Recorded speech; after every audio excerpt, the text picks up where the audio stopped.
Magandang umaga po Ito po ang inyong kaibigan kay Jesus, Brother Manny Bautista.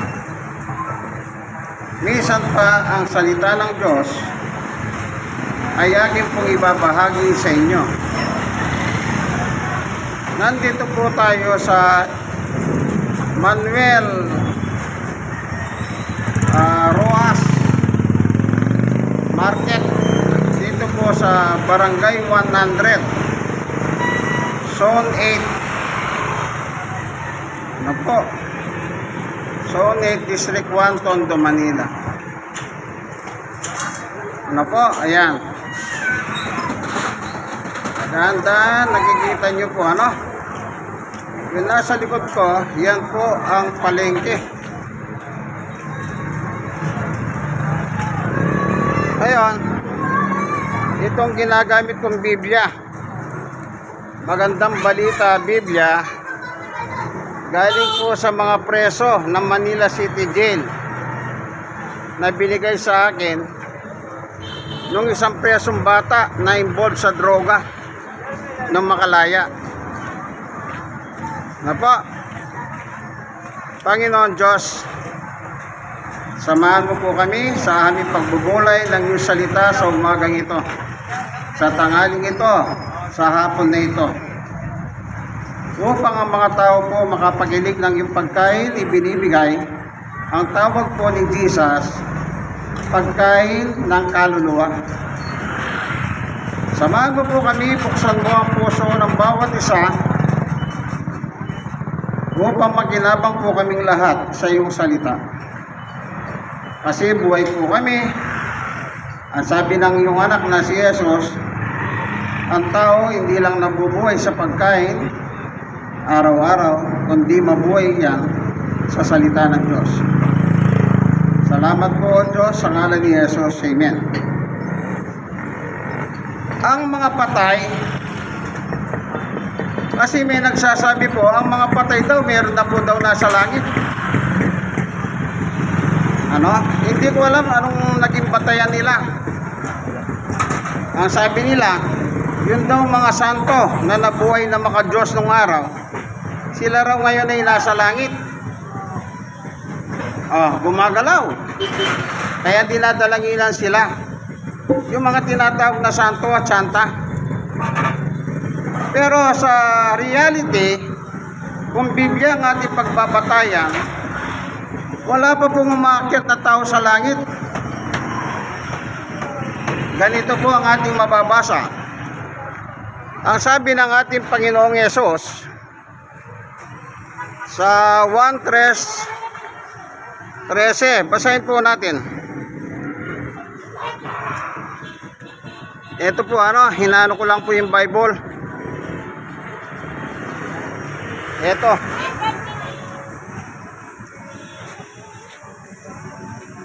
Ito po. 1:13. Wala pang sino mang umakyat sa langit, kundi ang bumaba mula sa langit, ang anak ng tao. Yun. Ang anak ng tao ay tinatawag na si Jesus. Kasi po, isa sa mga ginagamit na titulo ng Panginoong Yesus, anak ng tao. Kasi nga po, ipinanganak siya ni Birhen Maria. Title po yun. So, maliwanag po sinabi niya, wala pang tao sa langit. Kaya dyan nagkakamali po yung iba na sinasabi nila may tao na daw sa langit. Sino po ang paniniwalaan natin? Si Jesus nagsabi walang tao sa langit na umakyat? O yung taong nagsasabing may tao na sa langit? Siyempre, susundin natin, walang iba kundi ang ating Panginoong Jesucristo. So, sinabi niya, wala pang taong umakyat sa langit. Kaya, yung mga nagsasabing may tao daw sa langit, ang ginagawa nila, dinadasalan pa nila. Hindi ganun ang turo ng Biblia. Lalabas, magiging kalaban mo na si Kristo. Sabi niya, walang tao sa langit. Tapos sasabihin mo, may tao. May babasahin pa po ako. sa Biblia. Ito po yung Biblia, oh.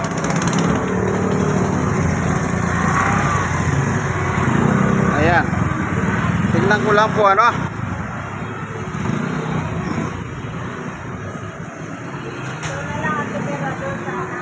Dito po sa tawag dito sa libro ng Gawa, ang sabi dito ni Jesus, pagkasabi nito si Jesus sa Gawa 1:9 po yung binabasa ko. Pagkasabi ni Jesus ay iniakyat sa langit, habang ang mga alagad ay nakatingin sa kanya at natakpan siya sa hulap. Yung mga alagad po rito, kasama po si Maria, kasama yung mga apostol. Nang umakyat po si Jesus sa langit, nakatingin po sila sa langit habang papakyat si Jesus sa langit. Yes. Habang sila'y nakatitig sa langit at siya iniakyat, may dalawang lalaking nakaputi at lumitaw sa tabi nila. 11. Sabi nila, kayong mga taga Galilea, bakit kayo nakatayo rito at nakatingin sa langit? Itong si Jesus na umakyat sa langit ay magbabalik gaya ng nakikita ninyong pag-akyat niya. Yun. Sino daw po ang umakyat sa langit? Ang Panginoong Yesus. Kailan nangyari yon? Nang siya po ay mamatay, ikatlong araw nabuhay siyang maguli at nanatili siya rito ng 40 days. Anong ginawa niya sa loob ng 40 días? Tinuruan niya po ang kanyang mga apostol upang ipagpatuloy ang kanyang ministeryo. After ng 40 days, umakyat na po sa langit si Jesus. Yun yung binasa ko. Kaya yung sinabi ni Jesus na walang tao umakyat sa langit, siya lang po ang umakyat sa langit. Meron pa tayong babasahin na ebidensya na si Jesus ay nasa langit na. Sabi po, umakyat, ano? Okay lang, anong babasahin natin ngayon? Nasa langit na si Jesus. Ano po? Ganyan lang po ang ang kasaysayan ng pagkamatay at pagkabuhay at pag-akyat ni Jesus sa langit. Babasahin natin, ano? Na si Jesus ay nasa langit na. Ano po? Yan. Sandali lang po, ha.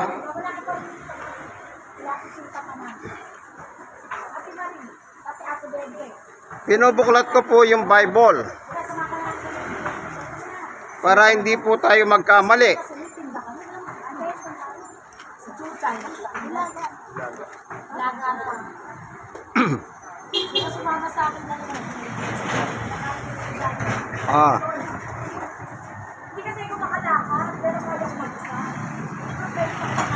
Dito po sa Colosas. Colosas 3:1. Yamang binuhay kayong muli kasama ni Kristo, ituon ninyo ang inyong pag-iisip sa mga bagay na nasa langit na kinaroroonan ni Kristo na nakaupo sa kanan ng Diyos. Ayun. Nasa langit na si Jesus. Nakaupo sa kanan ng Diyos. So, maliwanag po, ano? Siya lang po ang umakyat sa langit. Walang taong namatay na umakyat sa langit. Huwag nyo pong ipagpalagay. Yung iba, sabi nila, happy birthday, tatay, sa langit. Sigurado ka ba tatay mo nasa langit? Yung iba naman, happy birthday, mama, sa langit. Ang kaisipan ng tao, positive. Na kapag namatay ang kanyang mahal sa buhay, ito ay dadaretso sa langit. Kaya pag mag-birthday sila, binabati nila, happy birthday, tatay, happy birthday, nanay, na nasa langit. Assuming sila. na ang kanilang mahal sa buhay na namatay ay nasa langit. Pero sabi ni Jesus, maliwanag po, sabi ni Jesus, walang tao sa langit. Paano ngayon yan? E di, magkakontra kayo ng paniwala ni Jesus. Ano po? Ngayon, may tao dito sa lupa, tumingala sa langit, nakita niya pong bukas ang langit. Nang siya po ay mapuspos ng Espiritu Santo. Sino ang kanyang nakita sa langit? Nakakita ba siya ng mga tao na nasa langit? Ito po ang babasahin natin, yung kasaysayan ni San Esteban. Kung tawagin po nila, first martyr na nakasulat sa Biblia. Sino po? San Esteban, kung tawagin nila. Ano po? Tignan natin, babasahin natin. Ayon sa Biblia. Hanap lang po tayo ng magandang posisyon. Ano po? Yan, para makita natin kung talagang nakita ni San Esteban si Jesus sa langit. Basahin ko po dito lang, hanap tayo magandang posisyon.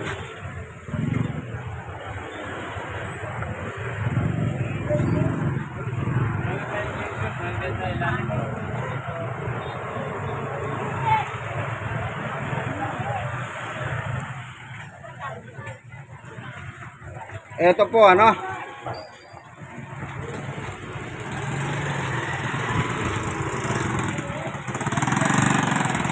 Gawa 7:54. Ito po, babasahin ko dito sa maliwanag para nakikita natin maayos. Ating ipatong ko lang babasahin ko lang. Nagngit-ngit sa matinding galit kay Esteban ang buhong kataas-taas sa kapulungan ng mga Hudyo nang marinig ang mga ito. 55. Ngunit si Esteban, napuspos ng Espiritu, ay tumingin sa langit at nakita niya ang kalwalhatian ng Diyos at si Jesus nakatayo sa kanan ng Diyos. 56. Sinabi niya, tignan ninyo, nakikita kong bukas ang kalangitan at ang anak ng tao, referring to Jesus, na nakatayo sa kanan ng Diyos.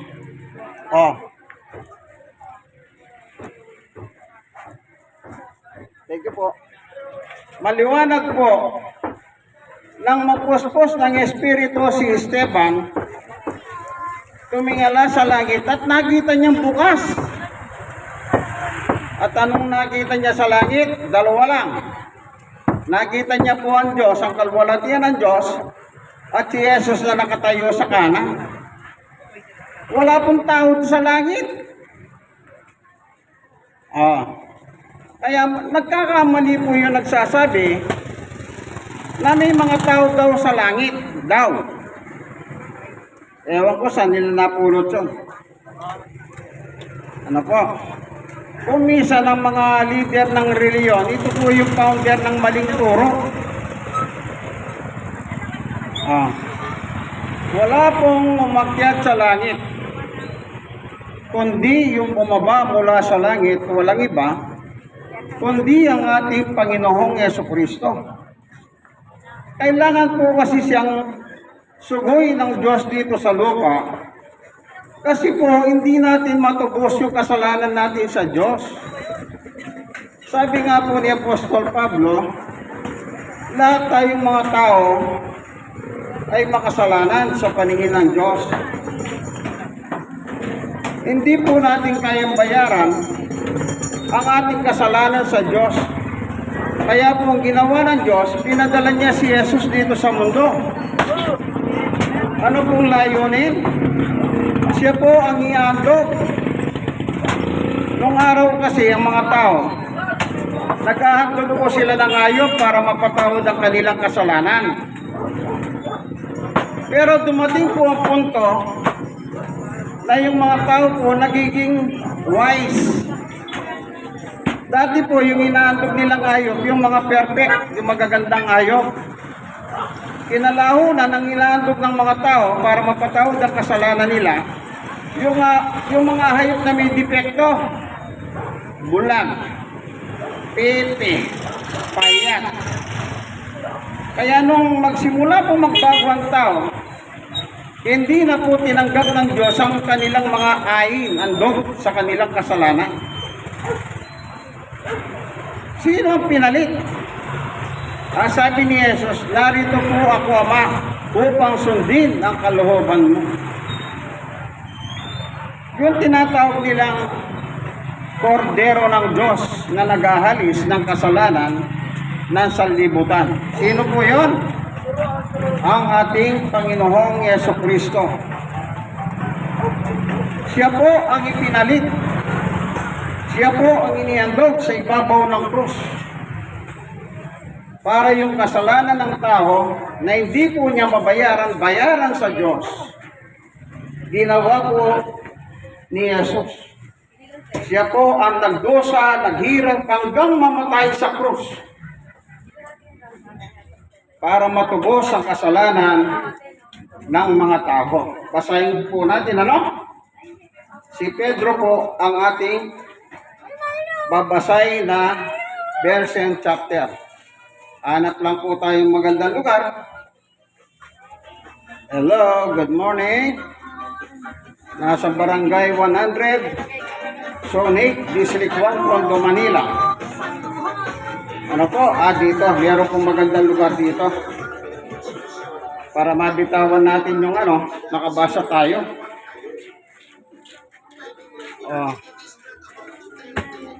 Ito po. Ang sabi ni San Pedro, ito po, chapter 2:24. Unang Pedro 2:24. Sa kanyang pagkamatay sa krus, pinasan niya ang ating mga kasalanan upang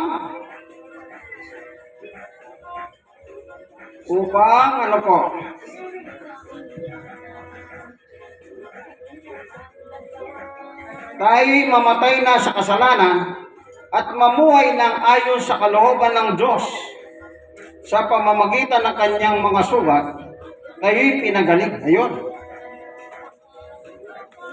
Yung kasalanan ng tao sa buong mundo, pinasan ni Jesus. Yun yung cross, yung binubuhat ng cross. Ito yung mahal na araw, napapanood natin, yung Passion of Christ.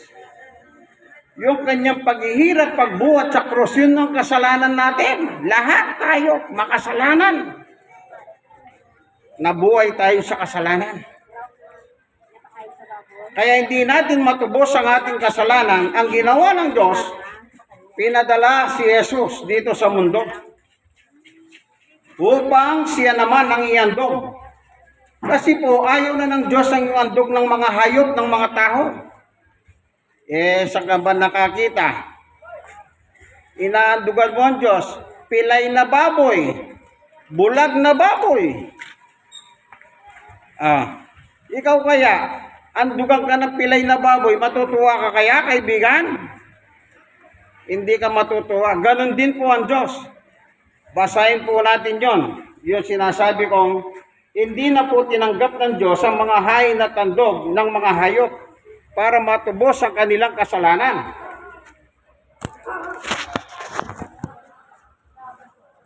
Ito po. Dito po sa Hebreo. Ito, babasahin ko Ang gamit ko po, Magandang Balita Biblia. Catholic Edition. Ito, manipis, New Testament. Galing po sa preso sa Manila City Jail ito. Yung isang lumaya doon, ang kanyang kaso, droga. Bata pa lang, droga Kaya yung sinasabi nila ang kabataan, pag-asa ng bayan, Mukhang nagkamali si Rizal nung nagsabi siya noon. Kasi yung mga kabataan ngayon, pag-asa ng droga. O hindi po ba? Maghanap ka maraming nagdodroga, kabataan. O, pag-asa pa ba ng bayan yan? Nasa ilalim sila ng influensya ng droga. Yan po ang sakit ng buong mundo, droga.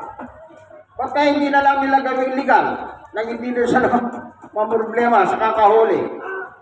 Ano po? Joke lang. Okay, basahin natin, Hebreo.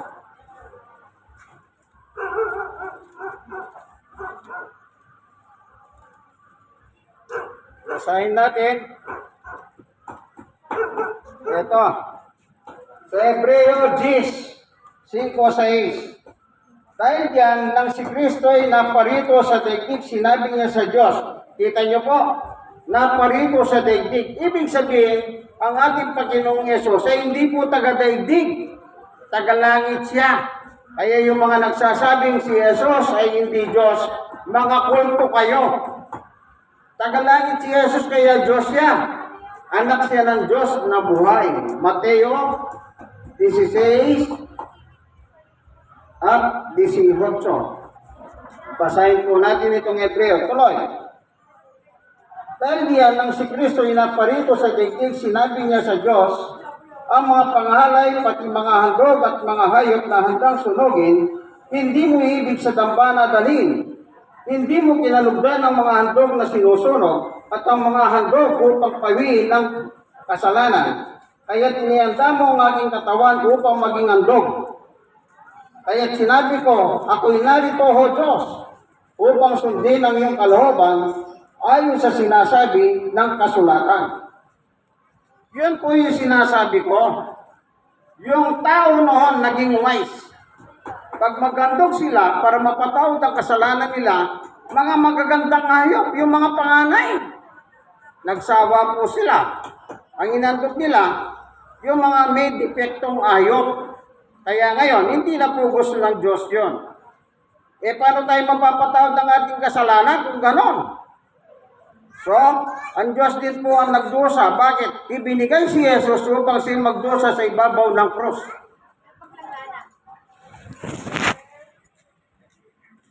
Kaya sabi ni Pedro, pinasan ni Jesus yung ating kasalanan sa ibabaw ng krus.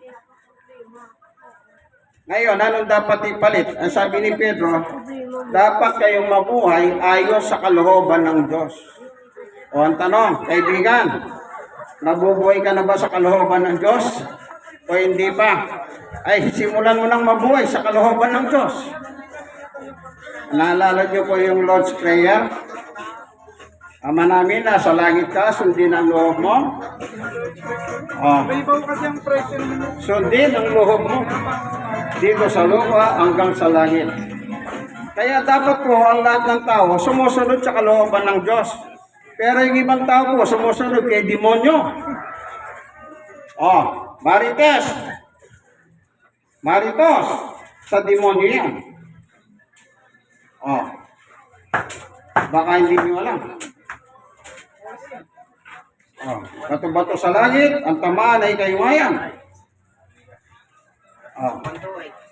Kaya tayong mga tao po, kaya binabahagi sa atin yung salita ng Diyos, hindi upang tangayin tayo patungo sa panibagong reliyon. Yung iba kasi sabi nila, ayan, nangangaral na naman. Ang ingay. Meron ba nangangaral lang hindi maingay?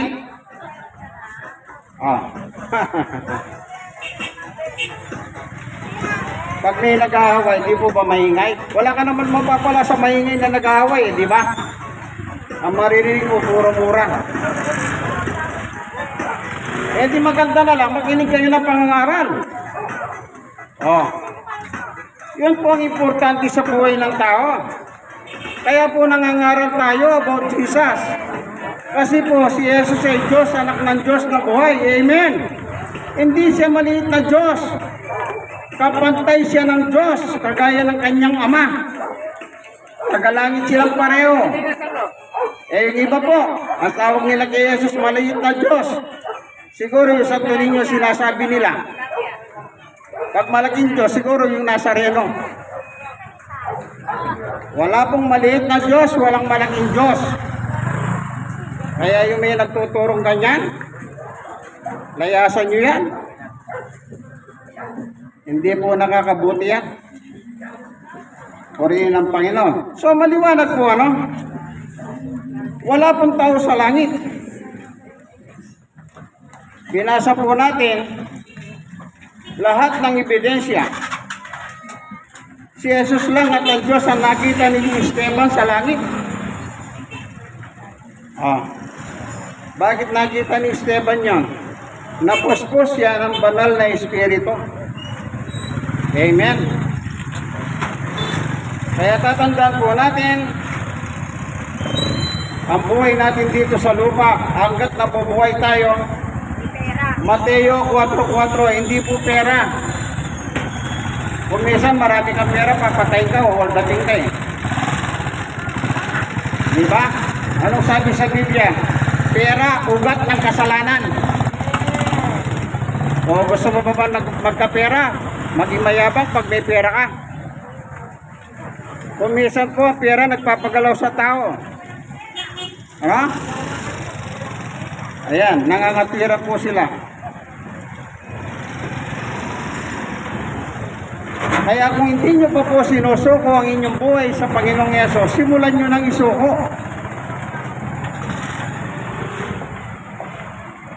Tignan natin kailan mabubuhay naman ang mga patay.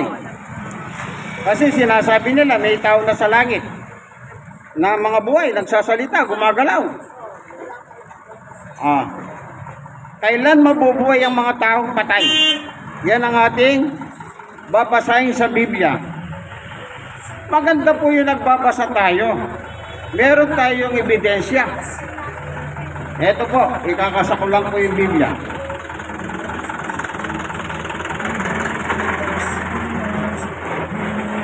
Tignan po natin ano.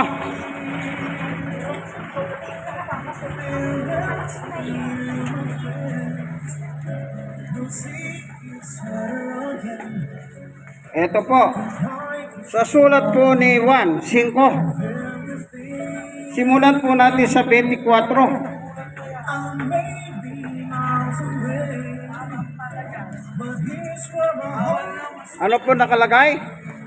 Pakatandaan ninyo, ang nakikinig sa aking salita at sumasampalataya sa nagsugo sa akin ay may buhay na walang hanggan. Hindi na siya atulan kundi nakatawid na siya sa buhay mula sa kamatayan.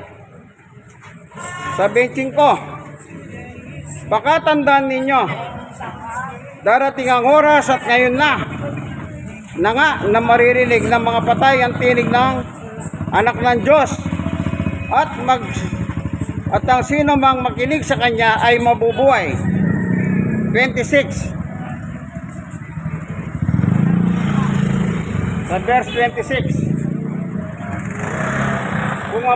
kung paano nga Ama mismo ang pinagmumulan ng buhay, gayon din naman ang anak na binigyan niya ng ganoong karapatan. 27, binigyan niya ang anak ng kapangyarihang umatol. Si Jesus po yun. Sapagkat siya ang anak ng tao. 28,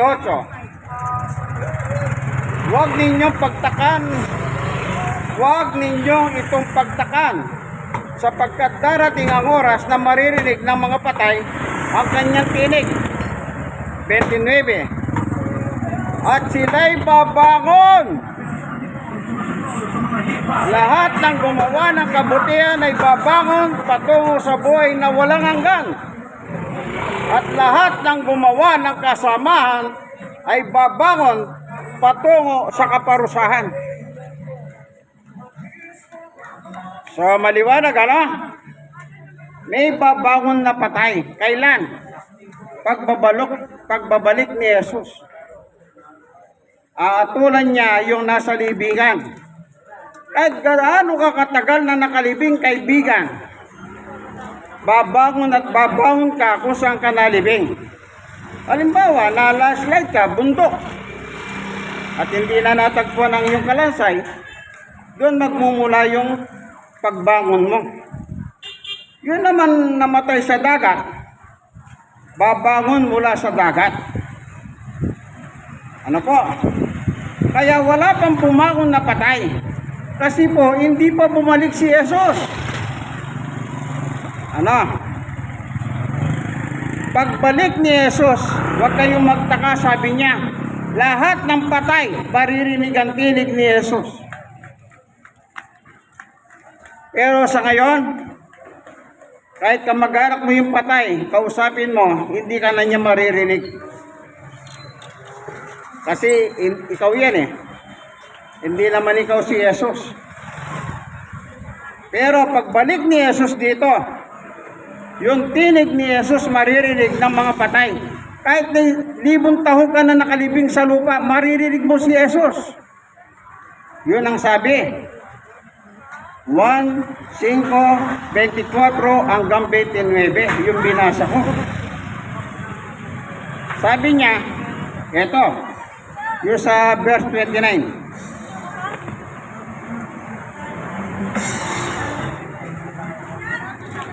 Anong sabi? Eto. At sila'y babangon. Lahat ng gumawa ng kabutihan ay babangon patungo sa buhay na walang hanggan. At lahat ng gumawa ng kasamaan babangon patungo sa kaparusahan. Dalawang klase lang ang taong nasa libingan. Yung sumunod sa Diyos, yung kumontra sa Diyos. Yan. Yung gumawa ng masama, yung ayaw sa Diyos. Yung nagsasabing maingay daw ang pangangaral. Yan. Saan ka nakakita nangangaral, hindi maingay. Lalo na kung meron ka pang speaker na dala. Maliwanag po. Walang tao sa langit. Ang nandun po sa langit, nakita ni San Esteban, nang siya'y mapuspos ng Espiritu Santo, ang nakita niya yung magama, ang Diyos at ang kanyang anak. Ang kanyang anak ay nasa kanan ng Diyos. Yan din po sinabi ni Pablo. Ano? So, sapat na pong ebidensya yon. 2 testigos, 20. Wala nang tatalo dyan, matibay na. Sinabi ni Pablo, nasa langit si Jesus kasama ang Diyos. Sabi ni Esteban, nakita ko, Pablo, magkasama nga sila sa langit. Ito po ang inyong kaibigan kay Jesus, Brother Manny Bautista, nasa Manuel Roas Market, Barangay 100, Zone 8, District 1, Tondo, Manila. Ano magtanong? Kaibigan, yan. Mamaya, hintayin mo ako matapos. No? Yan. Meron nagtatanong, gusto raw niya magtanong. Yan, nangangaral pa ako siyempre. Dito ako, lalakad tayo konti. Nasa gitna po ako ng Jacinto Street. Eto, papuntang pier yung nasa likod ko. Ayan. Eto nasa likod ko, papuntang Deca Homes. Ayan. Ano? Nakaharap po ako ngayon sa M. Rojas Market. At binabahagi ko ang salita ng Panginoon.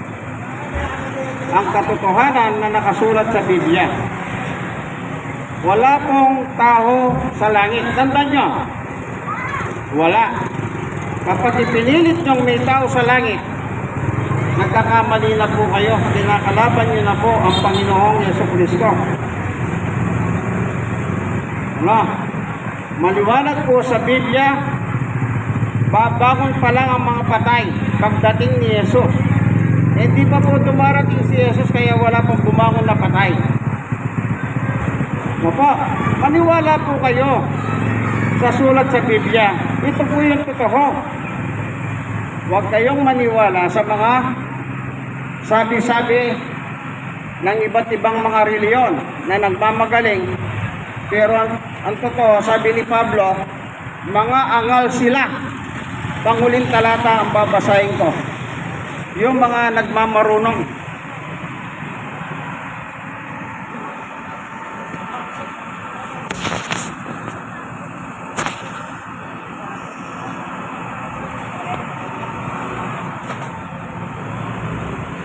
Ayan, ano po? Panguling talata. Ayan, tatawag ha. Ay! Roma 1:22. Sila'y nagmamarunong, ngunit lumitaw na sila'y mga hangal. Ano po ba ibig sabihin ng hangal? Baliw, may tililing. Nagmamarunong sila, pero wala silang ebidensya. Ako hindi po ako nagmamarunong. Nagbabasa po ako ng Magandang Balita Biblia, Catholic Edition, bigay ng preso sa Manila City Jail. Hindi po ako nagyayabang. Ito po inyong kaibigan kay Jesus, Brother Manny Bautista. Nasa programa po kayong ang tunay na pagbubunyag ng katotohanan o salita ng Diyos ayon sa banal na kasulatan o Biblia. Kaibigan, like and share. I-share nyo po sa marami ito. Malay ninyo, makatulong kayo. Kaya sana naman mag-share kayo ng iba't ibang mga nakikita nyo sa social media. Kung minsan hindi rin po maganda. Kung minsan nakikipag-away na kayo. O away ang inyong ambunga. Wag na. Ito na lamang po tungkol po sa salita ng Diyos na biblical teaching. Walang labis, walang kulang. Wala tayong dinagdag dyan. Binabasa ko lang po kung ano yung nakasulat sa banal na kasulatan. Ano po? Hello po. Good morning.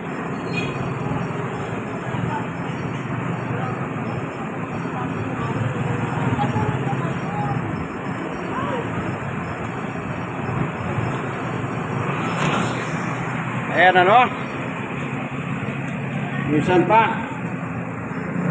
Po, dan dito po tayo sa Manuel Roas Market. Ang ginagamit po nilang street, yun po mismo, M. Roas Street. Sana makapagpatayo sila ng kanilang palengke, yung building. Ano po, kasi pag wala kang building, yung kalsada nagiging palengke. Kagaya po sa Pripyat, dahil nasunod, nasa Wanlunang Street po sila sa kalsada ng Yerbosa. Temporarily.